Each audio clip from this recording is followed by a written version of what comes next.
هذه إذاعة إرنا. المستمعات الكريمات والمستمعي الكرام متابعي إذاعة إرنا من باريس، وحييكم في مستهل البرنامج العربي لهذا اليوم الأربعاء 18 من نوفمبر. كما عودناكم مستمعات الكريمات ومستمعي الكرام، نستهل برنامجنا معكم ابتداء بنشرة للأخبار، ثم وضمن برنامج متابعات الأسبوعي يقدم لكم الزميل أحمد شريف قراءة لمقال من مجلة فورين بوليسي حول إمكانية السودان في إنهاء الحرب الدائرة في إثيوبيا حاليا. قبل ذلك مستمعات الكريمات ومستمعي الكرام، يقدم لكم نشرة للأخبار فيما يلي أبرز عناوينها. إريتريا تلوذ بصمت مطبق بعد 4 أيام من تعرض العاصمة لقصف بالصواريخ. وزارة الخارجية الجيبوتية تدعو إلى حل الأزمة في إثيوبيا بالطرق السلمية. وأخيرا السلطات الإثيوبية تصدر قائمة بالمطلوبين من أعضاء الجبهة الشعبية لتحرير تيغراي. كانت مستمعات الكريمات ومستمعي الكرام تلكم عناوين النشرة، وإليكم تفاصيلها من إذاعة إرنا. إذاعة إرنا، صوت مستقل لإريتريا. لاذت السلطات الإريترية في أسمرة بصمت مطبق، وفضلت عدم التعليق على القصف الصاروخي الذي قامت به الجبهة الشعبية لتحرير تيغراي ضد مواقع في العاصمة أسمرة مساء يوم السبت الماضي، وذلك لليوم الرابع على التوالي، رغم إدانة الخارجية الأمريكية للقصف على لسان مساعدي وزير الخارجية للشؤون الأفريقية تيبور ناغي، إلا أن إريتريا لم تصدر أي تصريح أو خبر حول الاعتداء. ويواصل موقع شابايت الناطق باسم وزارة الإعلام الإريترية تقديم بيانات وزارة الصحة حول تطورات أوضاع فيروس كورونا في البلاد. على صعيد آخر، أكدت مصادر لإذاعة إرنا سماع دوي أصوات قصف مدفعي في ضواحي مدينة صنعاء استمر منذ فجر يوم الاثنين الماضي وحتى ساعات الظهر من نفس اليوم. وكان الناطق باسم الجبهة الشعبية لتحرير تيغراي جيتاتشو ردا قد هدد بقصف أهداف في إريتريا عقابا لها لمشاركتها في العمليات العسكرية ضد الإقليم والتي يقودها الجيش الفيدرالي الإثيوبي بعد إعلان رئيس الوزراء الإثيوبي شن الحرب على الإقليم في 4 من الشهر الجاري. أصدرت وزارة الشؤون الخارجية والتعاون الدولي الجيبوتية تصريحا رسميا في 15 من الشهر الجاري أكدت فيه على وحدة وسلامة الأراضي الإثيوبية، وأكدت فيه كذلك بأن حكومة رئيس الوزراء الإثيوبي أبي أحمد هي الضامن الوحيد والشرعي لوحدة وسلامة الأراضي الإثيوبية. ودعت جيبوتي لحل الأزمة الحالية تحت قيادة رئيس الوزراء، وأكدت أخيرا دعمها للجهود السلمية الداعية لحل الأزمة بالطرق السلمية. وكان كل من الصومال وجنوب السودان والسودان على لسان وزير دفاعه قد دعوا إلى الحل السلمي للنزاع المسلح الذي اندلع في إثيوبيا في مطلع الشهر الجاري. أعلنت السلطة القضائية في أديس أبابا قائمة بأسماء المطلوبين للعدالة من قادة الجبهة الشعبية لتحرير تيغراي، واشتملت القائمة على أسماء 63 مدنيا، من ضمنهم رئيس الإقليم الدكتور دبرتسيان والدا ميكائيل، ووزير الخارجية السابق سيوم مسفن، والناطق الرسمي باسم الحكومة جيتاتشو ردا، ورئيسة البرلمان السابقة خيرية إبراهيم، ورئيس الاستخبارات الإثيوبية السابق جيتاتشو أسفها، وآخرين. كما أصدرت كذلك قائمة بأسماء 32 ضابطا في القوات المسلحة بتهمة الخيانة العظمى ومهاجمة القيادة الشمالية للجيش الإثيوبي. أكدت القائمة اعتقال 7 من هؤلاء الضباط. وكان رئيس الوزراء الإثيوبي قد توعد بالقبض على من وصفهم بالمجرمين من قادة الجبهة الشعبية لتحرير تيغراي وتقديمهم للعدالة. كانت مستمعات الكريمات ومستمعي الكرام تلكم نشرة الأخبار قدمتها لكم من إذاعة إرنا، وهذا تذكير بأبرز عناوينها. هذه إذاعة إرنا. إريتريا تلوذ بصمت مطبق بعد 4 أيام من تعرض العاصمة أسمرة للقصف بصواريخ. وزارة الخارجية الجيبوتية تدعو إلى حل الأزمة في إثيوبيا بالطرق السلمية. وأخيرا السلطات الإثيوبية تصدر قائمة بالمطلوبين من أعضاء الجبهة الشعبية لتحرير تيغراي. كانت مستمعاتي الكريمات مستمعي الكرام تلكم نشرة الأخبار قدمناها لكم من إذاعة إرينا. متابعة طيبة نرجوها لكم مع ما تبقى من فقرات برنامجنا. إذاعة إرينا، صوت مستقل لإريتريا. المستمعون الكرام، تحية لكم من إذاعة إرينا الدولية في باريس. سنكون معكم سيداتي سادتي في حلقة من برنامج متابعات، ولا بد من متابعة ما تشهده المنطقة وتحديدا المواجهات الإثيوبية وانعكاس ذلك على الواقع الإريتري سياسيا واقتصاديا. أولا سنقدم لكم تقرير عنوانه أديس أبابا تتهم سلطات تيغراي باحتجاز 10,000 سجين في ظل محاولات عدد من الدول الوساطة، ولكن هذا الخبر أو هذا التقرير يؤكد أن المسألة أخذت أبعادا عسكرية ومستمرة. وفي الجزء الثاني من هذا البرنامج سنقدم لكم سيداتي سادتي ملخصا لترجمة المقالة التي كتبها الدكتور محمد خير عمر بالتعاون مع زميله الأستاذ نزار مانك، وقد نشرت في مجلة Foreign Policy. تعميما للفائدة نقدمها لكم سادتي في برنامج متابعات من إرينا الدولية في باريس، فأهلا ومرحبا بكم.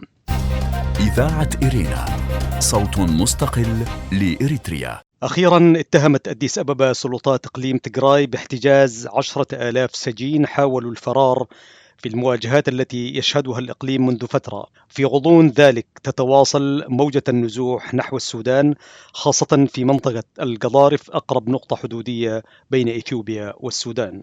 تطورات على جبهة القتال بإقليم تيغراي في إثيوبيا مع تقدم القوات الحكومية الاتحادية في منطقة ألاماتا وتحريرها وسط اتهامات من أديس أبابا لقوات حكومة تيغراي باحتجاز 10,000 سجين حاولوا الفرار. والمنطقة المذكورة هي بلدة قريبة من الحدود في إقليم أمهرة على بعد 120 كيلومتر من مقلة عاصمة إقليم تيغراي. القوات الحكومية الإثيوبية فرضت طوقا في منطقة ألاماتا وقطعت عنها الاتصالات في وقت تلوح فيه أو تلوح في الأفق نذر تدويل النزاع من خلال هجمات بالصواريخ نفذتها قوات إقليم تيغراي على أسمرة العاصمة. وزارة الخارجية الأمريكية انتقدت هذه الهجمات التي تهدد حسب ما ورد في حديثها بزعزعة استقرار أجزاء أخرى من إثيوبيا والقرن الإفريقي. هجمات أخرى لقوات تيغراي استهدفت إقليم الأمهرة المجاور بسبب وقوف قوات أمهرة محلية مع أديس أبابا. وضع عسكري كانت له امتدادات إنسانية على الأرض، حيث تتواصل عملية النزوح بالآلاف إلى مناطق الحدود مع السودان، خاصة منطقة القضارف أقرب نقطة في السودان لإقليم تيغراي الإثيوبي. الحكومة السودانية وبالتنسيق مع الأمم المتحدة خصصت معسكر راكوبة في القضارف للاجئين إثيوبيين، بينما شيدت الأمم المتحدة مخيمات مؤقتة لهؤلاء النازحين الهاربين من جحيم القتال. وقال المتحدث باسم رئيس نيجيريا السابق يوم الاثنين الماضي إن أوباسانجو توجه إلى إثيوبيا، وذلك في الوقت الذي تضغط فيه الدول الإفريقية وأوروبية من أجل التوصل إلى حل الصراع المستمر منذ ما يقرب من أسبوعين في منطقة إقليم تيغراي. وأضاف المتحدث الرئيس السابق في طريقه إلى إثيوبيا وقال: لكنني لا أعرف ما الذي سيفعله هناك. بدوره أكد الدبلوماسي في أديس أبابا لوكالة رويترز للأنباء وصول الرئيس النيجيري السابق. من جهتها أكدت مصادر دبلوماسية لرويتر أن حكومات إفريقية وأوروبية عديدة تضغط من وراء الكواليس على إثيوبيا لتبدأ التفاوض مع القادة المحليين في إقليم تيغراي من أجل إنهاء الصراع المستمر منذ نحو أسبوعين. وحسب ما ذكر الجانبان ومصادر أمنية لقي المئات حتفهم في الأزمة حتى الآن، إلا أن إثيوبيا نفت اتهام قادة تيغراي بأن الضربات الجوية تستهدف مواقع مدنية. في سياق متصل نقلت وكالة رويترز للأنباء عن مصادر دبلوماسية وعسكرية قولها: القوات الجوية الإثيوبية قصفت اليوم يوم الاثنين مواقع في مقلة عاصمة إقليم تيغراي وحولها، ولم تشر المصادر إلى ضحايا أو خسائر، ولم تصدر عن الحكومة الإثيوبية معلومات فورية، إلا أن السلطات المحلية في الإقليم ووسائل إعلام تلفزيونية قالت إن القصف وقع منتصف النهار. وأكدت عدد من المصادر أن الحكومة الفيدرالية أي حكومة أديس أبابا رفضت أي شكل من أشكال الوساطة، وتحديدا الوساطة الأوغندية. كونوا معنا سيداتي سادتي في هذه الحلقة من برنامج متابعات. مواصلة لها سنقدم لكم المقالة التي كتبها الدكتور محمد خير عمر مع زميله الأستاذ نزار، وقد جاء عنوانها: السودان سيقرر نتيجة الحرب الأهلية في إثيوبيا. هذه إذاعة إرنا. مرة ثانية مرحبا بكم إلى إرنا الدولية وحلقة في برنامج متابعات. في المقالة التي عنوانها السودان سيقرر نتيجة الحرب الأهلية في إثيوبيا نقدم لكم ملخصة للترجمة، أي ترجمة للمقال التي كتبه الدكتور محمد خير عمر مع زميله الأستاذ نزار مانك في مجلة فورين بوليسي، تعميما للفائدة في هذا البرنامج. قالت مجلة فورين بوليسي الأمريكية إنه بينما يخوض رئيس الوزراء الإثيوبي أبي أحمد حربا ضد حكام إثيوبيا السابقين الجبهة الشعبية لتحرير تيغراي، ستحدد مواقف وتحركات السودان المجاور ما إذا كان الصراع سيبقى شأنا محليا أم سيتطور إلى نزاع إقليمي. وذكرت المجلة في تقرير مطول من أديس أبابا أنه منذ تمكن الجبهة الشعبية الأسبوع الماضي من غنم معدات عسكرية والحصول على دعم نصف جنود الفرق الخمس التابعة لقوات الدفاع الوطنية الإثيوبية بالقيادة الشمالية في تيغراي حوالي 15,000 جندي، زادت أهمية الإمدادات اللوجستية للجبهة والتي ستعتمد حتما على موقف السودان من الصراع. وتؤكد أن لدى السودان اعتبارات استراتيجية قد تدفعه للدعم أو على الأقل الظهور بمظهر الداعم للجبهة الشعبية في حربها ضد حكومة أديس أبابا، حيث إن الخرطوم ورغم إعلانها إغلاق الحدود رسميا بين إقليم تيغراي والولايات المتحدة أي الولايات الحدودية السودانية كسلا والقضارف، وهما الممران اللوجستيان الوحيدان اللذان يربطان الإقليم بالعالم الخارجي من حيث التزود بالوقود والغذاء والذخيرة، فإنها قد تستخدم ورقة التهديد بدعم الجبهة لانتزاع تنازلات من إثيوبيا بشأن مثلث الفشقة الحدودي المتنازع عليه. والفشقة منطقة زراعية تبلغ مساحتها حوالي 100 ميل مربع على طول حدود السودان مع ولاية أمهرة الإثيوبية، وتعتبرها الخرطوم أراضي تابعة لها بموجب اتفاقية وقعت عام 1902 بين المملكة المتحدة وإثيوبيا في عهد الإمبراطور مينيليك الثاني، وهو أمر دعمه العديد من القادة الإثيوبيين بمن فيهم قادة الجبهة الشعبية لتحرير تيغراي. وترى فورين بوليسي أن الخرطوم قد تستغل أيضا التلويح بدعم الجبهة الشعبية لتحرير تيغراي من أجل تحقيق مكاسب في مفاوضاتها المتعثرة مع إثيوبيا بشأن تقاسم مياه النيل وسد النهضة. لكنها ترى أن أي موقف سوداني داعم لجبهة تيغراي المتمركزة في إقليم محاذ لإريتريا ستحول الحرب الأهلية الدائرة حاليا إلى صراع طويل الأمد، وقد تكون تكلفته الاستراتيجية في علاقات الخرطوم مع أديس أبابا وأسمرة عالية جدا. وتضيف أن المنطقة يمكن بسبب هذا الموقف أن تعود مجددا وبسرعة إلى حالة الصراع بالوكالة التي سبقت صعود أبي أحمد للحكم وانهيار نظام الرئيس السوداني المعزول عمر البشير، أو تفتح المجال لنزاع إقليمي أوسع. وتؤكد المجلة الأمريكية أن وضع السودان الحالي هش بالفعل، وأن الخرطوم تريد ضمان أن يكون لديها على الأقل الحد الأدنى من العلاقات مع جيرانها، وقد ركزت تعليمات المسؤولين السودانيين في الوقت الراهن على عدم تنفير أي من أديس أبابا أو أسمرة، وهي رسالة وجهت لعناصر القوات المسلحة السودانية التي انتشرت على الحدود مع إثيوبيا وفق ما كشف عنه ضابط سوداني رفيع المستوى. وترى فورين بوليسي أن السودان قد يخسر الكثير في حال قرر دعم الجبهة الشعبية لتحرير تيغراي، ويمكنه أن يتعرض لانتقام رئيس الوزراء الإثيوبي الذي قد يدعم الجماعات المتمردة السودانية الموقعة على اتفاقيات السلام غير مستقرة مع الحكومة الانتقالية خاصة التي وقعت في أكتوبر تشرين الأول الماضي، على سبيل المثال في ولاية النيل الأزرق المتاخمة لولاية بني شنغول غمز الإثيوبية التي تحتضن موقع سد النهضة. كما يمكن للرئيس الإريتري إسياس أفورقي الذي تعتبره الجبهة الشعبية لتحرير تيغراي ونظامه أحد ألد أعدائها أن يدعم مجموعات البجا، وهي قبائل تعيش بين البحر الأحمر والنيل في تحالف تكتيكي معه ضد قبيلة البني عامر التي تعيش شرق السودان وفي إريتريا، والمتحالفة تقليديا مع جبهة التحرير الإريترية. كما يستطيع العمل على تجنيد عناصر المعارضة السودانية الساخطين الذين كانوا مقيمين سابقا في إريتريا منذ منتصف التسعينيات وإلى عام 2006، وقد يؤجج التوترات التي اندلعت منذ سقوط نظام عمر البشير شرقي البلاد، خاصة في ولايات كسلا والقضارف وبور سودان، بين جماعات متحالفة مع الحكومة الإريترية وأخرى معارضة لها.